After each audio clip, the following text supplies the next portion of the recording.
In the beginning, there was no beginning. No stars, no sky, no time. Only darkness, ancient, endless, and silent. And then, a voice spoke, not loudly, not softly, but with a power that forced existence itself to listen.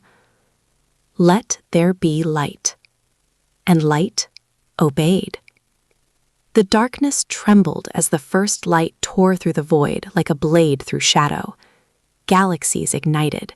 Stars were born in violent storms of fire. Time itself began to move. But the voice, the one that spoke creation into existence, remained unseen. No one knew where it came from. No one knew what it truly was. Only that it called itself God.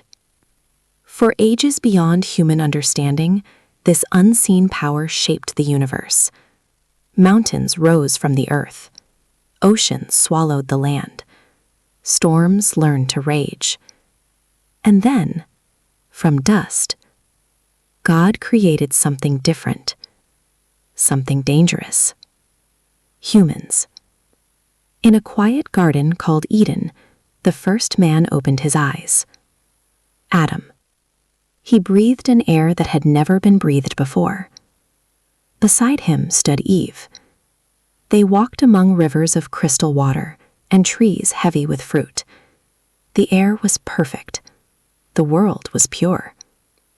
But at the center of the garden stood something forbidden. A single tree. Ancient.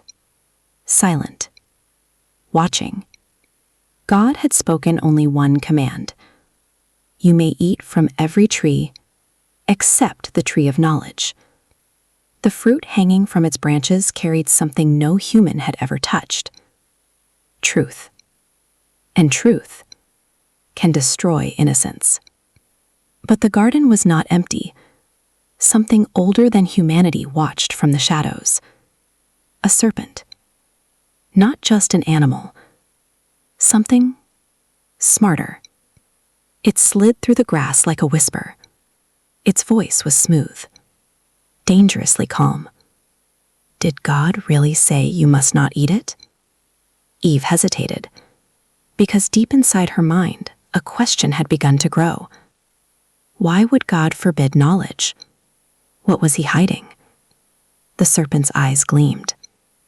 Eat it, and you will become like God. For a moment, the garden held its breath. Then, Eve reached for the fruit. The bite echoed across creation, not as a sound, but as a shockwave of awareness. Suddenly, Adam and Eve saw everything differently. Fear, shame, mortality. They realized something terrifying. They were no longer innocent. And then, God arrived. Not with thunder, not with fire, but with footsteps in the garden. Adam, where are you? The voice was calm, but beneath it, something ancient stirred. Adam hid. For the first time in history, humanity was afraid of its creator. God looked at the tree, the bitten fruit, the serpent coiled in silence, and the humans trembling beneath the leaves.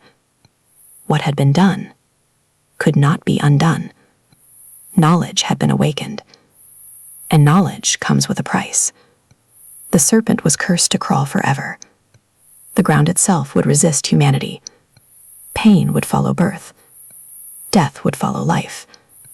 And Adam and Eve were exiled from Eden. But as they left the garden, something strange happened. God did not destroy them. He let them live. Why? Because the story of humanity had only just begun. Across thousands of years, humans would search for the truth about the being who created them. They would build temples, write scriptures, start wars in his name. Some believed God was love. Others feared he was judgment. But one question remained hidden beneath every story. Who or what was the voice that spoke the universe into existence. A king? A creator? Or something far older than human understanding? Because even now, across the silent stars, across the endless dark, the same voice that once said, "Let there be light," still echoes through creation, watching, waiting, and perhaps preparing to speak again. And if that voice speaks once more, the universe will listen, just like it did in the beginning.